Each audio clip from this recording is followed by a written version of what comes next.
Let's go! Tabasan moment na naman. Try natin papugiin itong tropa nating si Henry Boy.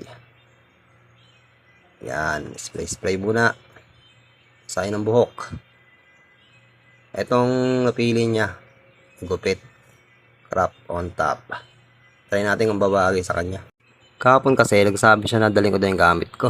Papagupit daw siya. Ito naman si ako. Dinala ko syempre.